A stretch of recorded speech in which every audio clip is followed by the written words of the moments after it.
Well, the topic is that on the 1st of June, we, the Danes, will, directly motivated by the ongoing war in Ukraine, vote either yes or no to fully stepping into the European Union when it comes to defense policy. And for some, it will be maybe a small and necessary step towards a full integration in the European Union. For others, it would maybe seem as a step into losing Danish sovereignty, seen as the ability to take our own decisions from time to time in Denmark, which is something that we historically have had a certain liking to.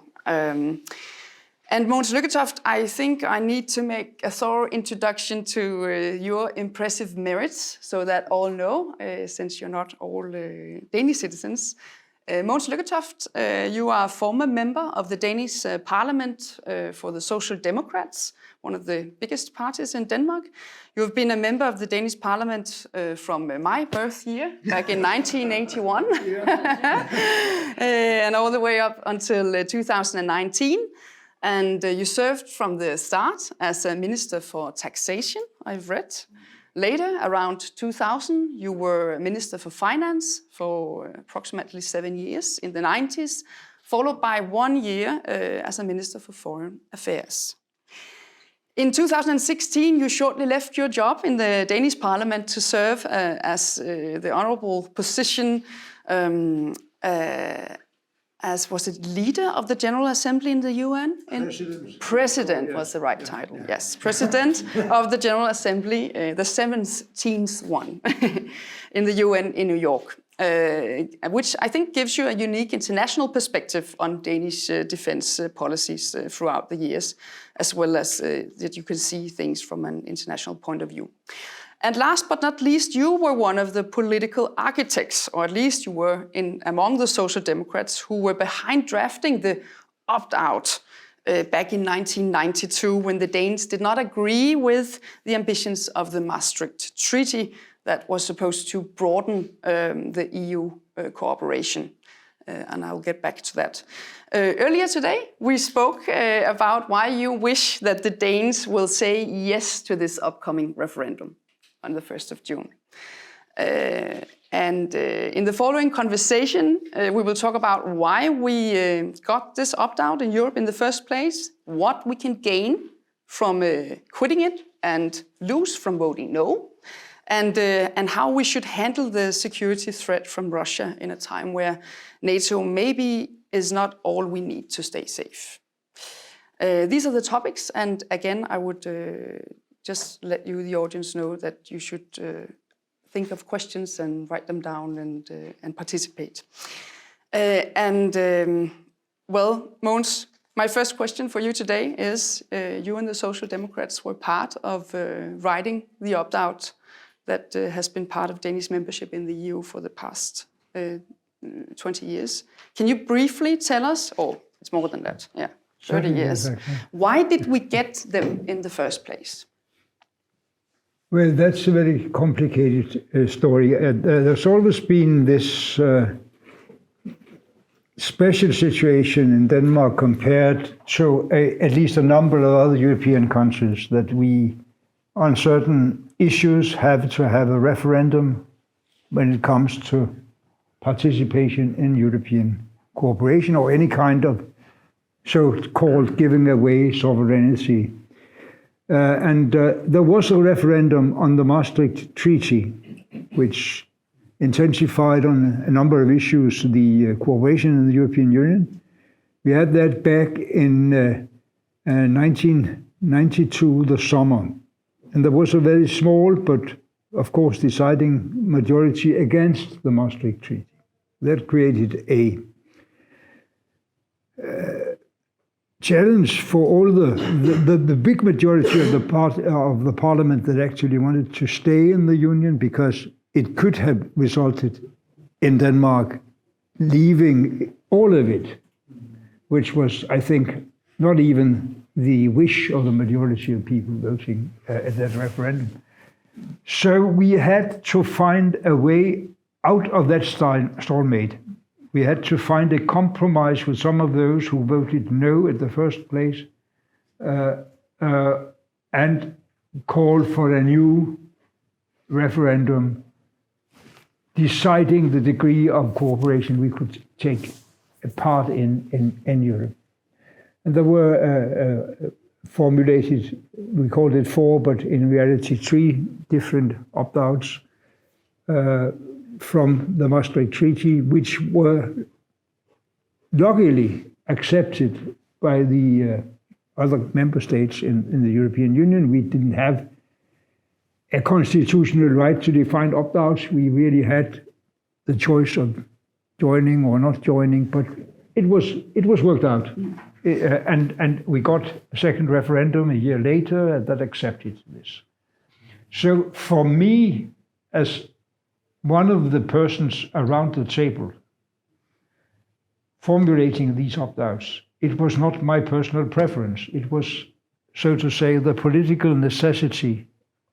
And you can add, at that time, we didn't consider it very important because we didn't see any development what kind of reality would be on the European Defense Cooperation.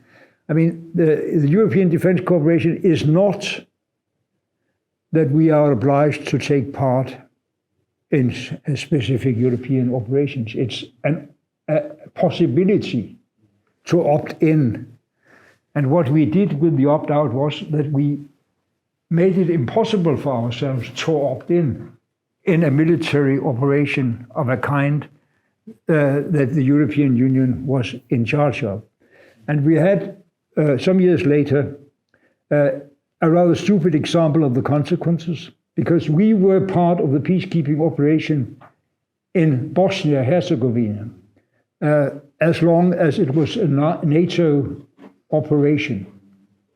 But when it was turned over to the European Union, Denmark, in consequence of this opt-out, had to leave the participation in peacekeeping in Bosnia-Herzegovina.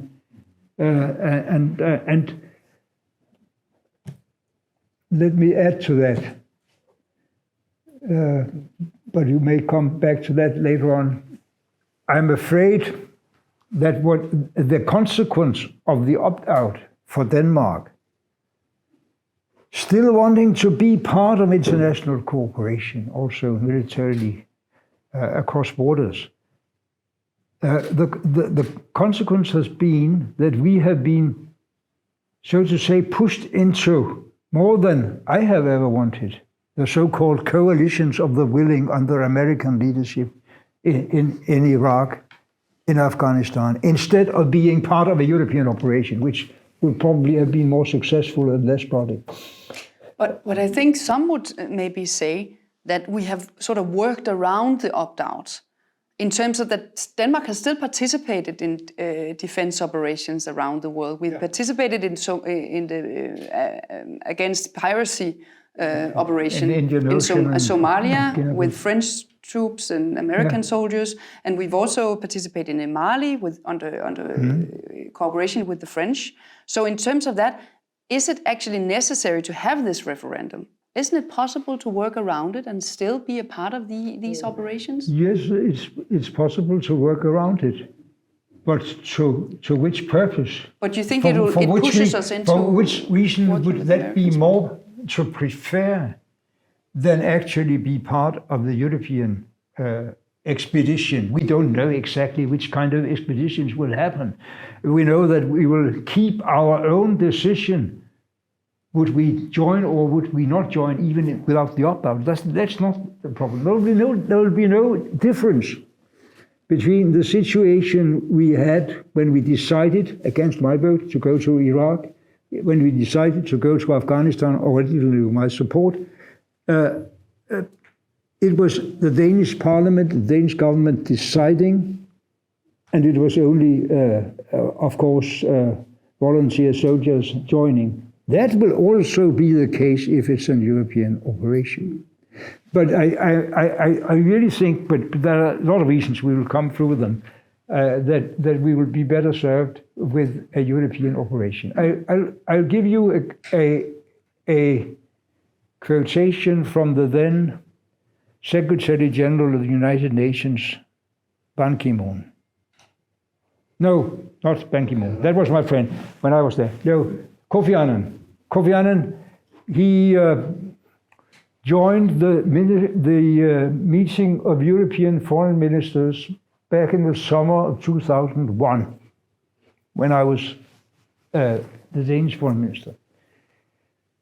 And the discussion was about the proposal brought forward at the time by President Chirac of France and Prime Minister Blair of Britain about a kind of European expeditionary corps that could be trained and ready to go out if the member states agreed to join for special missions out of area. And Kofi Annan said, that is the potentially best idea I ever heard for the UN peacekeeping operations. We need disciplined, well-educated, well-paid soldiers for UN operations.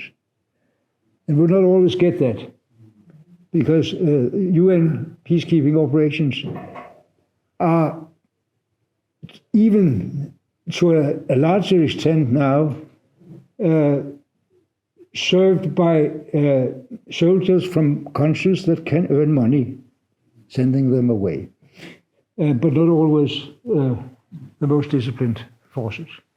So, and it's a weakness in itself that Europe does not participate to any extent. I think Denmark now has 14 soldiers in UN peacekeeping operations in the world. So that is this time. You would like to see more. Well, yeah, you would like us to participate. I would definitely prefer that when we send soldiers across borders, it will be with the very well on UN command, but in UN on European command, but in UN missions. Yes. But is it actually happened already? Because if you look at the troops, the amount of troops from the European Union, we have like 4,000 or 5,000 soldiers in operations. As I know, NATO has 20 to 30,000 soldiers. The African Union 20 to 30,000. Then a lot more when it comes to the Americans. So I mean that it's a very small force we have in the EU already. So we haven't really seen the will to have a great power. No, but I think we have to understand also the perspective of what's happening in Europe with the war in Ukraine, but globally with the shifting balances of power. What we will see is, I would assume, in spite of who will be the president of the United States will be engaged less on the southern side of the European Union. The United States will have preferences to be more engaged in Asia. Of course, right now they're very engaged with weapon delivery to Ukraine and, of course, solving the problems of containing Putin. But in the longer perspective, they would expect Europe to take care of any kind of peacekeeping operations necessary in North Africa, Sahel, Middle East. And I think we are better served if that kind of missions are under European leadership also. But there will be this demand for more presence. We don't know in which connection, but we can say that for sure that it will be more of the European Union or the Europeans dealing with the security problems we are facing in our near south and southeast borders. Yeah, so you say there is a demand for us to take more responsibility of our own near territory. Yeah. Yeah. And what else can we gain? Will be my last question for you, then I'll open up for your questions. But what else can we gain in Denmark by saying, let's just be fully a member of the EU? Let me say, I have two I think, basic arguments in the present environment. We have to be ready to expand European defense cooperation because we don't know how long we have an American president that will stand with his commitments to Europe. We don't know if Donald Trump will come back. I mean, that's the most horrible vision I have on international politics. We don't know if Donald Trump will be back. So it is to expect that Europe will have, in any case, have to expand our contribution to our own security. Second, the left wing of Danish politics, originally also my party, always wanted a Nordic defense union as first preference. The Prime Minister in the late 40s fought to the bitter end for the possibility of having Norway, Sweden and Denmark being a neutral entity with common defense. It was not possible at the time because Norway, from their experiences in World War II, wanted to have security guarantees from the US and the UK. And they would anyway join NATO. Sweden didn't want to join NATO and had a rather strong military of their own, but they didn't want to join NATO at the time because of the situation for Finland after World War II, with the Soviet invasion back in 1940, where they lost 1/10 of the area and 10% of the population had to be moved away, a very bloody war, and their participation against the Soviet Union also, together with the Germans. They had a very fragile situation with the Soviet Union. They were afraid of a kind of Czechoslovakian or coup from local communists and being totally incorporated in the Soviet bloc. And Sweden maintained its neutrality in order to support Finland. We called it Nordic balance at the time. That left Denmark with the only opportunity to join NATO. And that's what we did in 1949. What we have now is the first ever reality emerging of a really Nordic defense community being created within NATO and within the European Union. And I really don't understand the people from the left wing that think this is a challenge, this is a threat. In a situation where we have the Russian aggression on Ukraine, in a situation where we don't know if Trump are re-elected in 3 years' time.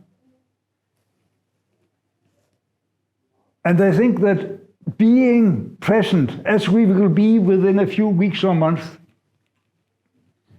all of us in NATO, Denmark, Norway, Sweden, Finland, Iceland, being present in the European cooperation projects,